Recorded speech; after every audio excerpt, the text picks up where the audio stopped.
The wind howled at 40 knots across the helipad of the Titan IV, stinging my face with salt spray.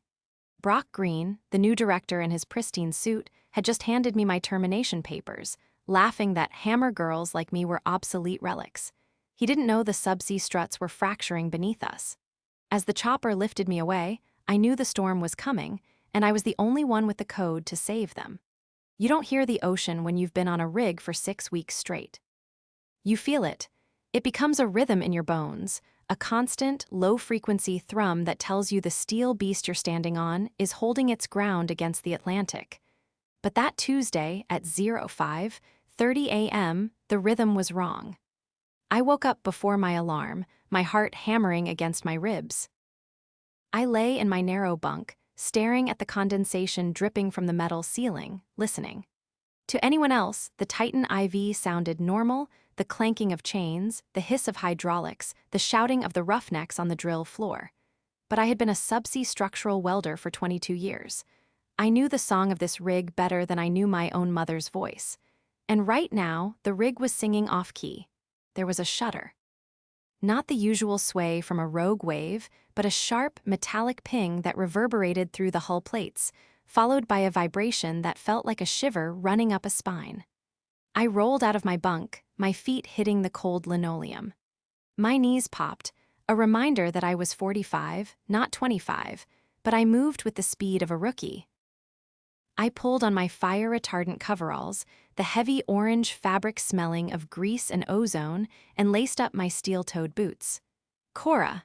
I banged on the thin partition wall separating my quarters from my apprentices. Gear up! We're going down to the moon pool. Cora Jenkins stumbled out a minute later, rubbing sleep from her eyes. She was a good kid, 23, sharp as a tack, but she hadn't developed her sea legs for trouble yet. Maria. She mumbled, yawning. Shift doesn't start for another hour. Did the coffee machine break again? The strut in Section D, I said, grabbing my tablet and my hard hat. I felt a harmonic tremor. Something's loose. Cora blinked, waking up instantly.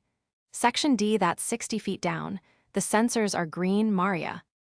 I checked the logs last night before bed. Sensors lie, I said, pushing past her into the corridor. Steel doesn't. We made our way through the labyrinth of the rig. The air grew heavier and more humid as we descended toward the moon pool, the open area in the center of the platform where the diving bells and ROVs, remotely operated vehicles, were launched. The smell of crude oil and brine was thick enough to chew on.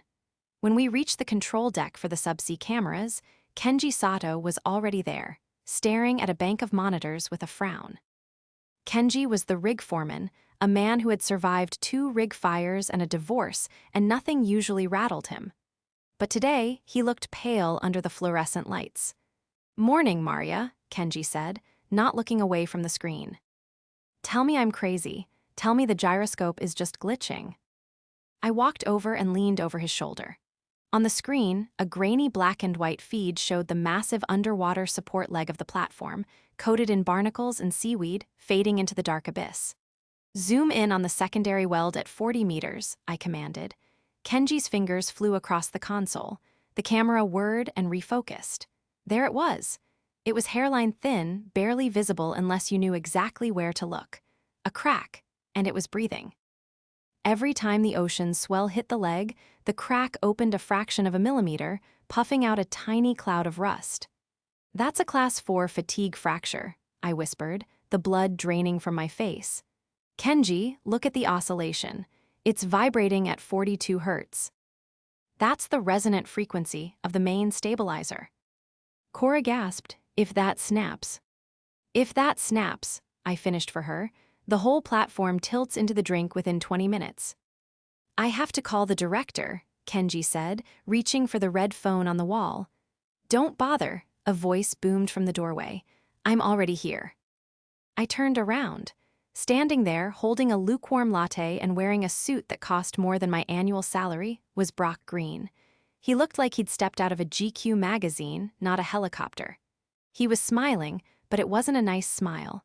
It was the smile of a shark that had just smelled blood in the water. Brock Green walked into the control room like he owned the oxygen we were breathing. He didn't look at the monitors. He didn't look at Kenji or Cora.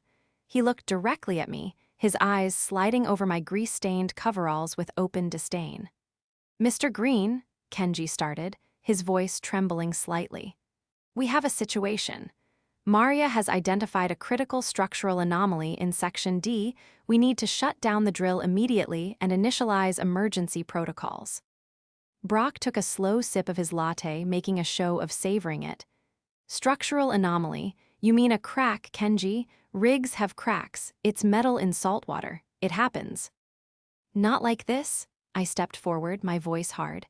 "This is a breathing fracture on a load-bearing strut. I need authorization to go down there. I'm the only one on this rig with the Class 4 high-pressure welding certification. If I don't patch that within 6 hours, the torque from the drill head will shear the leg off." Brock chuckled. It was a dry, dismissive sound. He set his cup down on the console, right next to the delicate joystick for the ROV.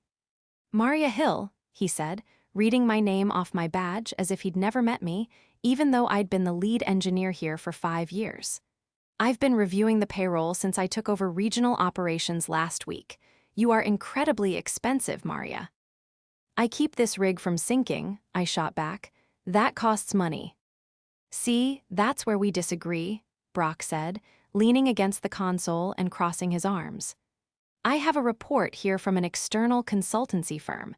They say our maintenance costs are 30% higher than the industry average. And do you know why? Because we have specialists like you inventing problems to justify their overtime." I felt the heat rising in my neck. "Inventing? Look at the screen, Brock. That strut is failing." Brock didn't even glance at the monitor. "I saw the sensor logs this morning, Maria. All green, all operational. If the computer says it's fine, it's fine." "Sensors can be calibrated to ignore specific frequencies to save bandwidth," I argued, stepping into his personal space. "Did you change the sensitivity settings to save a few bucks on data transmission?" Brock's smile faltered for a second, then returned, sharper this time. "We optimized the data stream, yes. Efficiency, Maria, something you wouldn't understand." "You blinded the sensors," I realized, horrified. "You turned off the alarms so you could report higher uptime to the shareholders." "I made an executive decision," he snapped. "And I'm making another one now. We are not shutting down the drill. Oil is at $90 a barrel, and we are behind schedule." "Then I'm calling the Coast Guard," I said, reaching for the radio handset. Brock moved faster than I expected. He slammed his hand down on the receiver, cutting me off.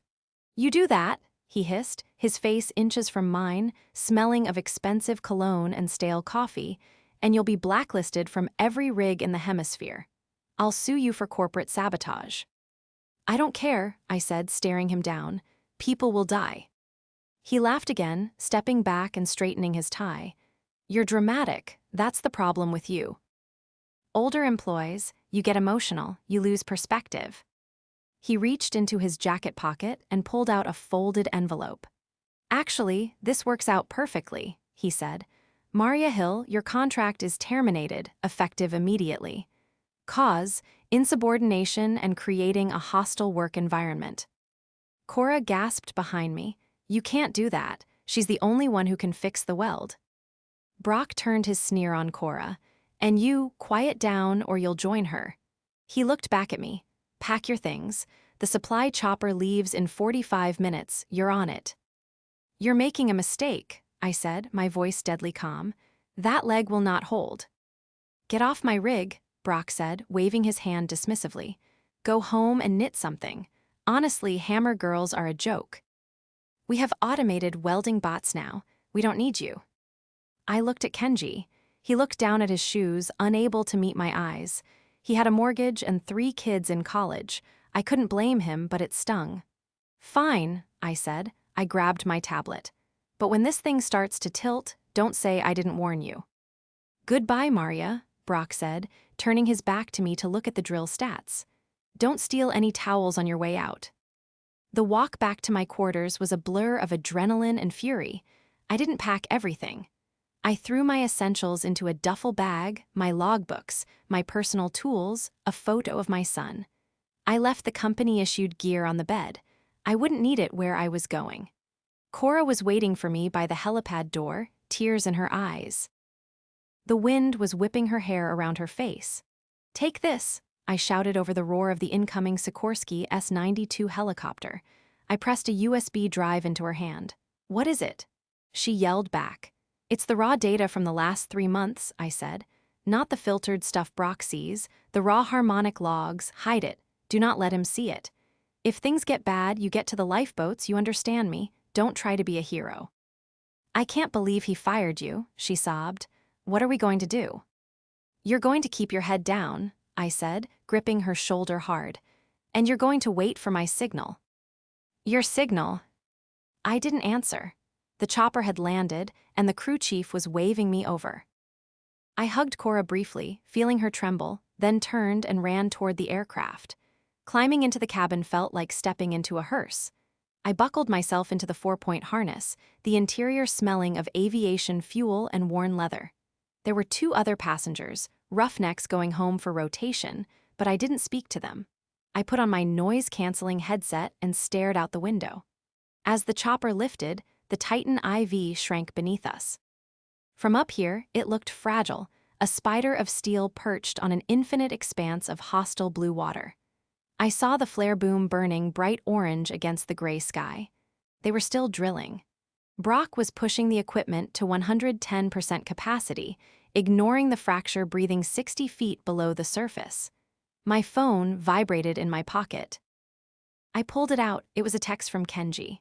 "I'm sorry, Maria, he threatened my pension, but I'm watching the monitors. It's getting worse." I didn't reply. I couldn't. The anger in my chest was a physical weight, heavy and hot. "Hammer girls are a joke."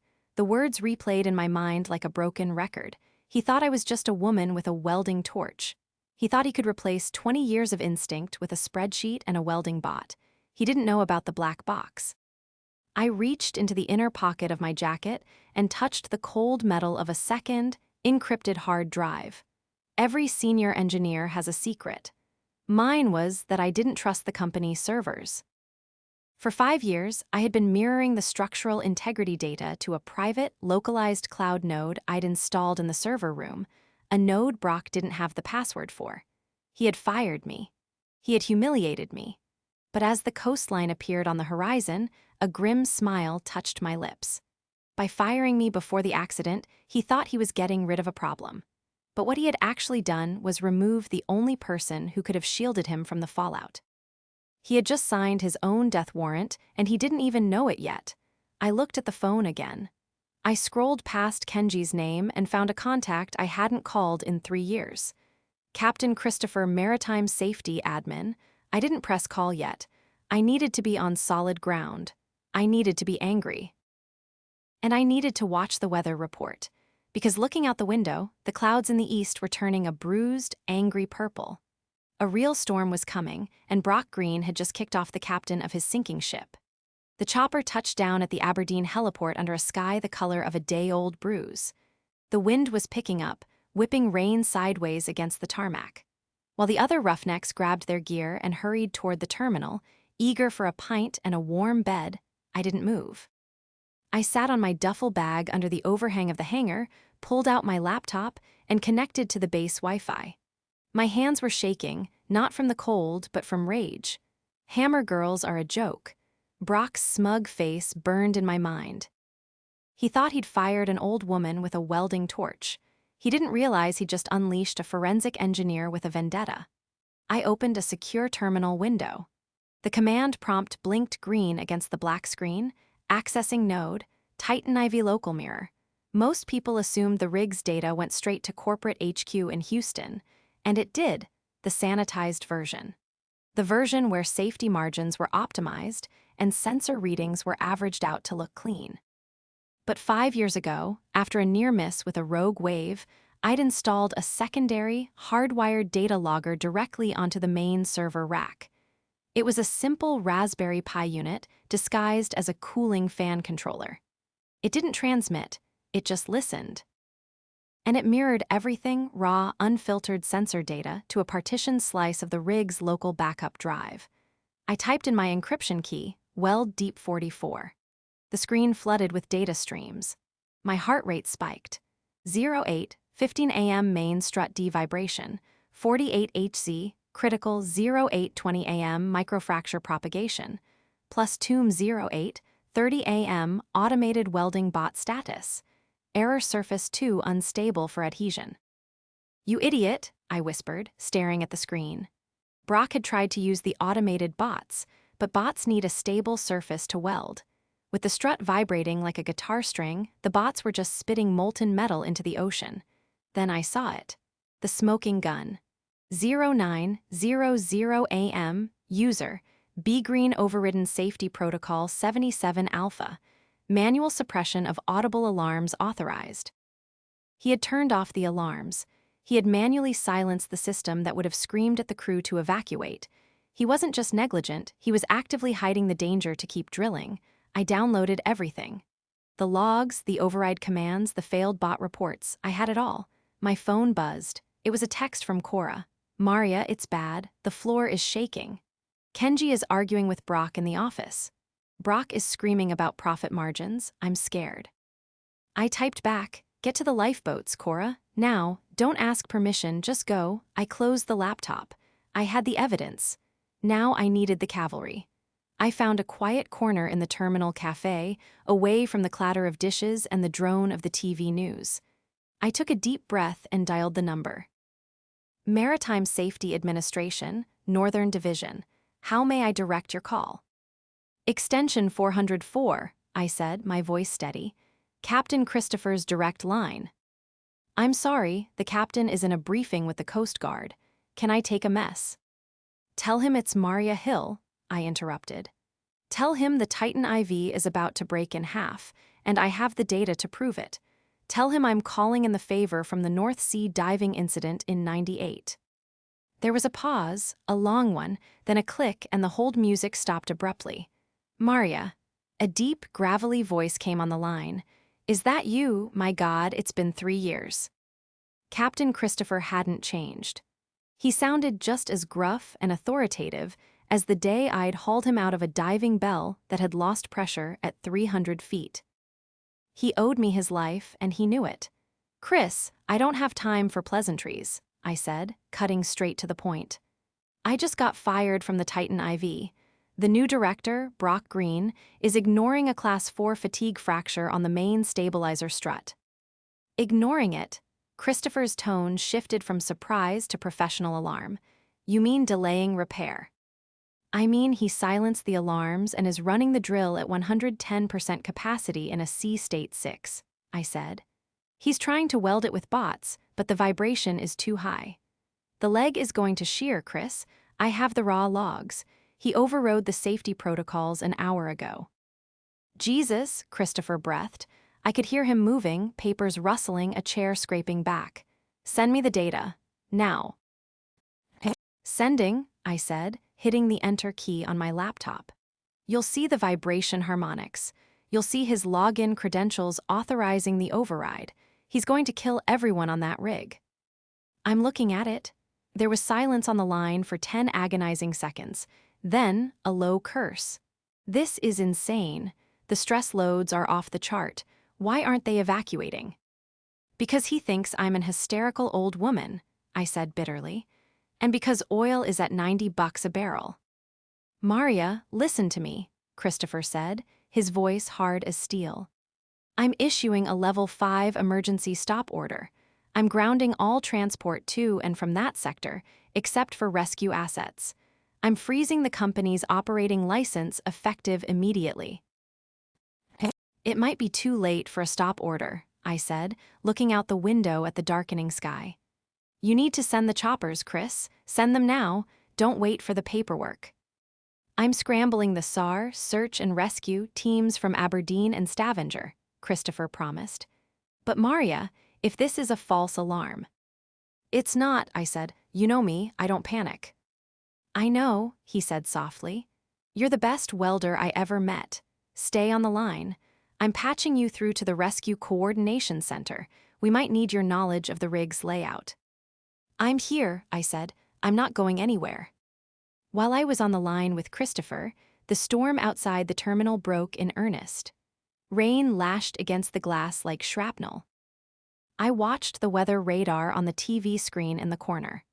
A massive low-pressure system was churning directly over the Titan IV's coordinates. "Maria, we have two S-92s in the air," Christopher's voice came back through the phone. "ETA 40 minutes. The wind is gusting to 60 knots. It's going to be a rough extraction." 40 minutes is too long, I said, my stomach churning. The strut was already oscillating at critical frequency when I left, if the storm surge hits it. "We're moving as fast as we can," Christopher said. "Do you have contact with anyone on board?" "My apprentice, Cora," I said, "and the foreman, Kenji." "Call them," Christopher ordered. "Tell them the cavalry is coming. Tell them to hit the manual ESD, emergency shutdown. Screw the director.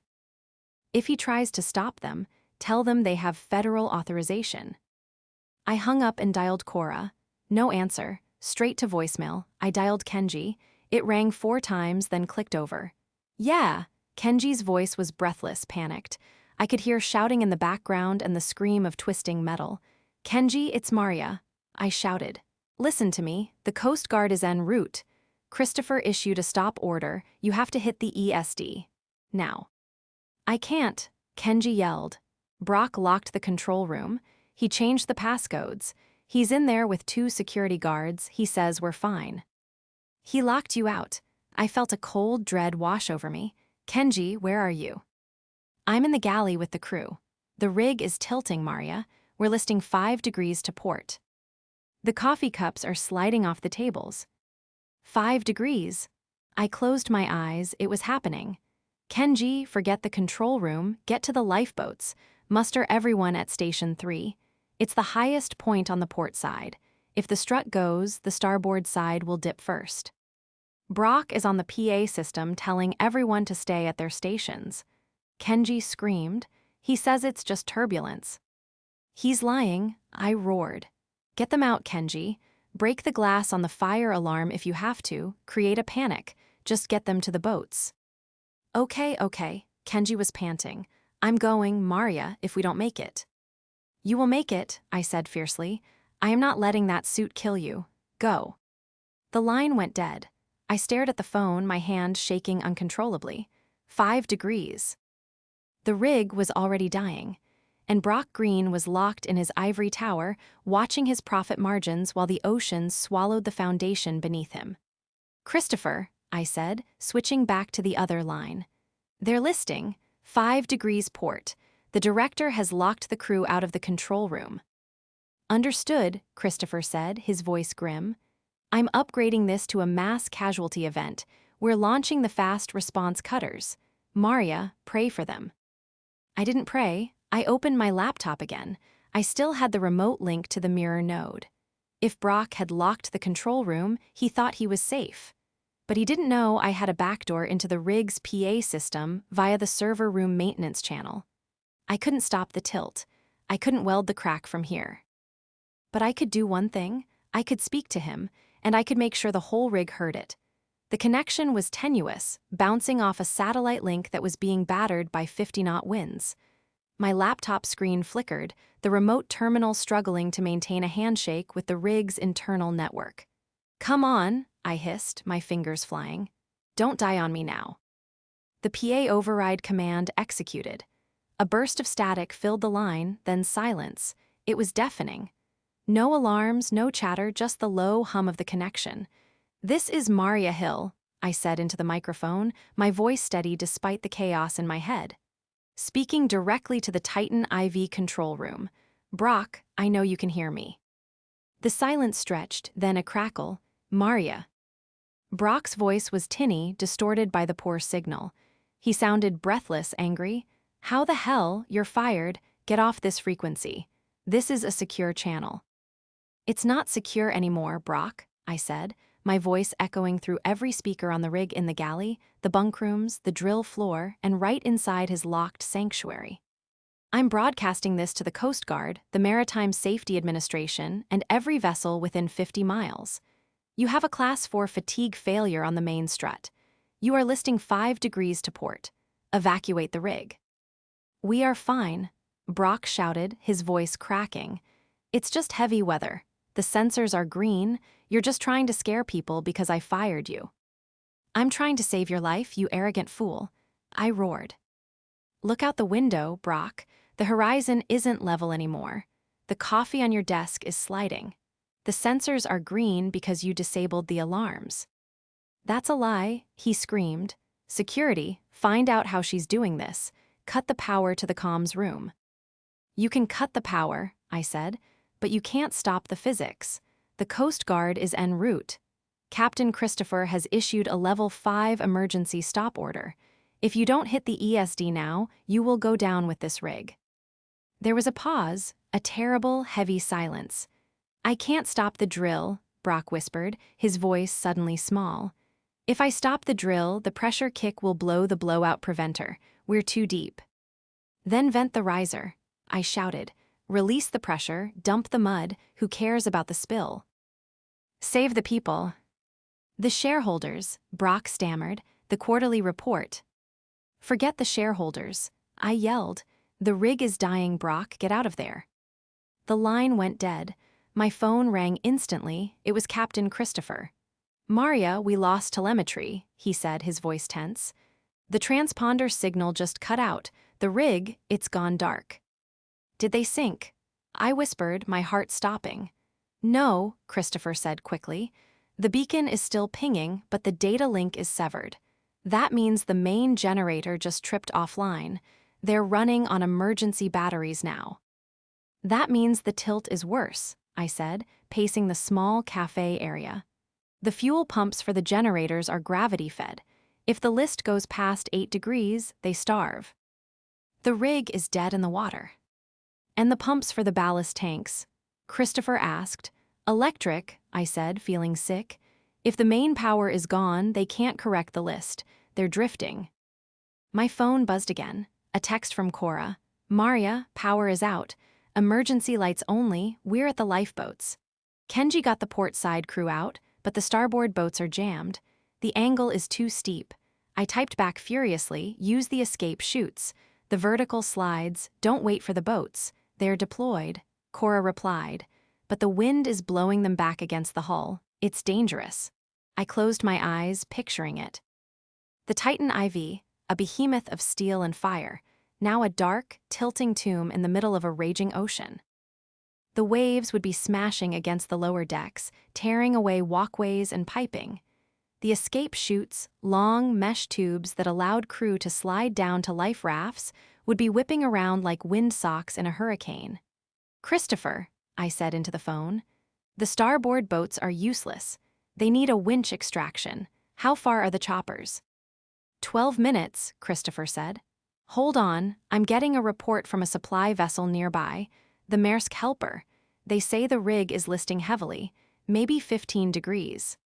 15, I gasped. At 20, the drill derrick topples. If that falls, it'll crush the accommodation block.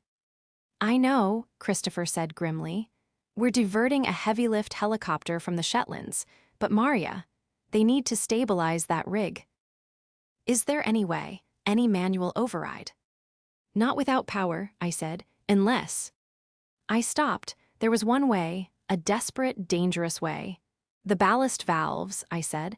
They have manual hand wheels, but they're in the pontoon legs. 60 feet down in the dark, with the rig tilting. Who can get there? Christopher asked. No one, I said. Except maybe Kenji, he knows the layout. I texted Kenji.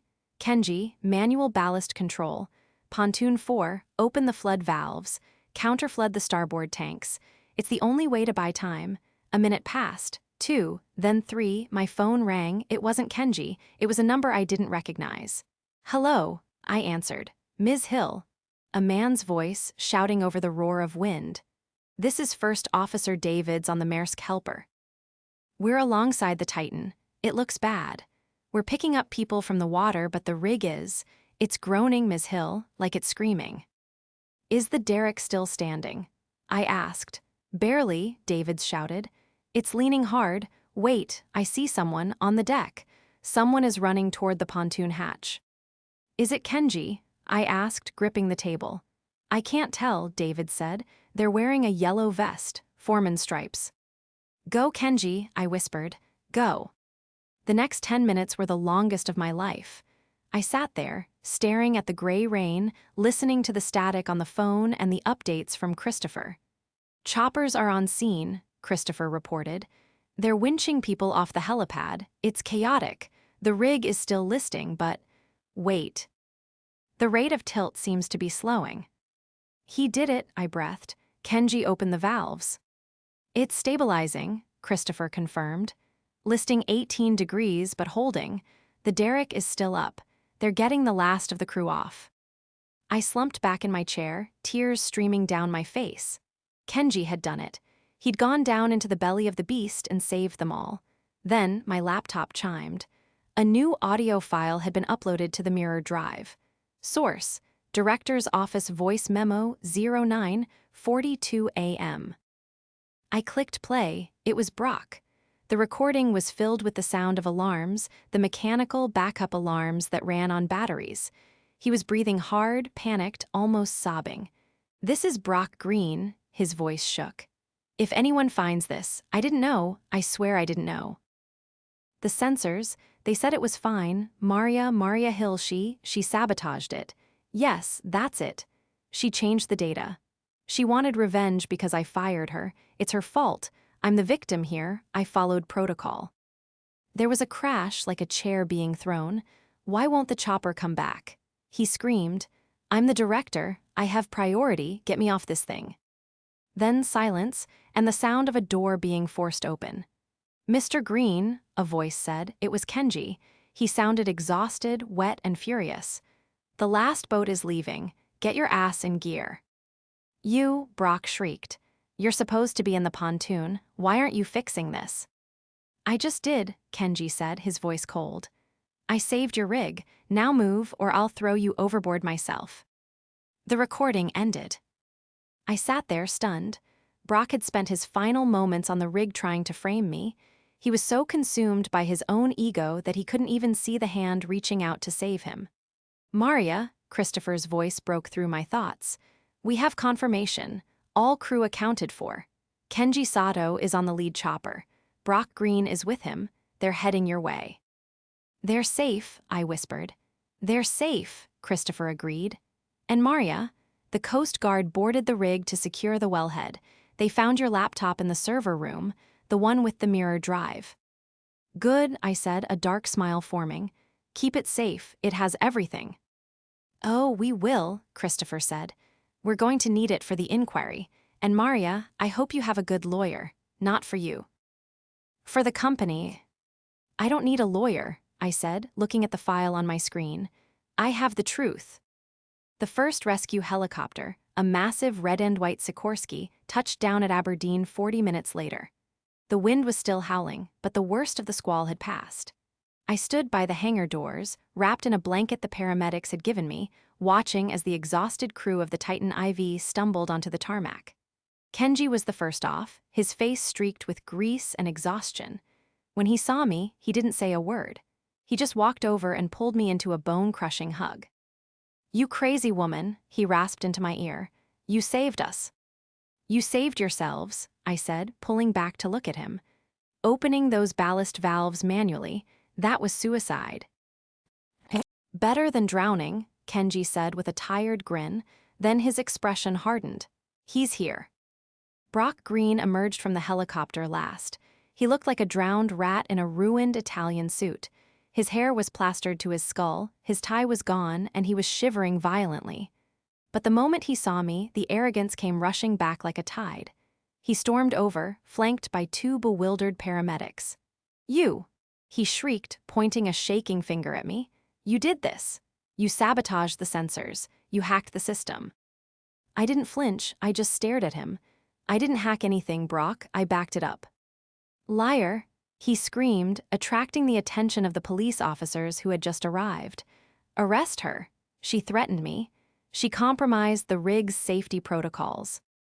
I have it on recording. Actually, a deep voice boomed from behind us. We have the recordings, Mr. Green. Captain Christopher stepped out of a black SUV that had pulled up onto the tarmac. He was wearing his full Maritime Safety Administration uniform, gold bars gleaming on his shoulders. Behind him were two federal agents. "Captain Christopher," Brock stammered, his face draining of color. "Thank God, you have to arrest this woman. She's a disgruntled former employee. She tried to sink my rig." Christopher looked at Brock with an expression of pure disgust. "Mr. Green, according to the logs recovered from Ms. Hill's mirrored drive, which matched the Coast Guard's independent telemetry, you manually overrode the safety shutdown at 0900 hours. You disabled the audible alarms. And you ordered the crew to remain at stations during a level 5 structural failure." That's a misinterpretation," Brock spluttered. "I was managing a crisis. The sensors were faulty." "The sensors were fine," Christopher said coldly. "The strut failed exactly as Ms. Hill predicted, and because you fired her before the incident, she is now technically an independent whistleblower." Brock froze. He looked from Christopher to me, his eyes wide with dawning horror. "Whistleblower," he whispered. "That's right," I said, stepping forward. "And since I wasn't an employee when the rig almost capsized, my actions to coordinate the rescue constitute specialized consulting services." "Consulting," Brock choked out. "Standard rate for saving $1 billion platform and 60 lives," I said, my voice hard. "Plus hazard pay, and don't forget the overtime." The next hour was a blur of legal chaos that I watched with grim satisfaction. The federal agents didn't arrest me. They arrested Brock. They had enough for probable cause, gross negligence, endangerment of life, and falsifying safety records. As they cuffed him and led him toward the waiting police car, he was still screaming about shareholders and profit margins. "You can't do this," he yelled. "Do you know who I am? I am the regional director." "Not anymore," Christopher said, watching him go. "The board just suspended you pending an internal investigation." "Suspended," Brock wailed as he was shoved into the back seat. "I was just trying to save money." "And you almost spent 60 lives doing it," Christopher muttered. Then a black limousine pulled up next to the ambulance where Cora was getting checked out. The back door opened, and an older man in a charcoal suit stepped out. It was Mr. Mitchell, the CEO of the oil conglomerate. He looked tired and grim. He walked straight past the police, past the reporters gathering at the gate, and stopped in front of me. "Ms. Hill," he said, extending a hand. "I'm Mitchell. I believe we have some things to discuss." I looked at his hand, then up at his face. "If you're here to offer me my job back, save your breath." Mitchell lowered his hand slowly. "I'm here to apologize and to thank you. If that rig had gone down, the environmental impact, the loss of life, it would have ended this company." "Brock Green was your hire," I said pointedly. "You put a bean counter in charge of a bomb." "A mistake I intend to rectify," Mitchell said. "We've seized his assets. We're cooperating fully with the MSA investigation. But right now, my concern is the Titan IV. It's stable, but the strut is critical. We need a team to go out there and assess the damage before we can tow it to dry dock." "Good luck finding one," I said. "Most welders won't touch a rig with a Class 4 fracture." "I know," Mitchell said. "That's why I'm authorizing a specialized contract. Full autonomy, triple the standard rate, and a signing bonus." He paused, looking at me with a mixture of respect and desperation. "I need the best subsea engineer in the North Sea, Maria. Will you lead the team?" I looked at Kenji, who was sipping coffee by the ambulance. He gave me a small nod. I looked at Cora, who was smiling weakly. "Triple rate?" I asked. "And a formal apology from the board," Mitchell added, "in writing." "I'll take the job," I said, "but on one condition." "Name it," Mitchell said. "Cora Jenkins gets her full certification," I said. "And Kenji gets his pension fully vested effective today. No waiting period." Mitchell didn't even blink. Done. The Titan IV was back in service, its legs reinforced with titanium bracing that I had designed myself. The scars of the storm were gone, painted over with fresh yellow safety markings. I wasn't on it. I was sitting on the porch of a small cottage overlooking the cliffs of Dover, a mug of tea in my hand. The ocean was calm today, a vast sheet of blue glass stretching to the horizon. It looked peaceful, innocent even, but I knew better. I knew the monsters that lived in the deep and the monsters that wore suits in boardrooms. Brock Green was awaiting trial. His lawyers were trying to plead insanity, claiming the stress of the job had broken him.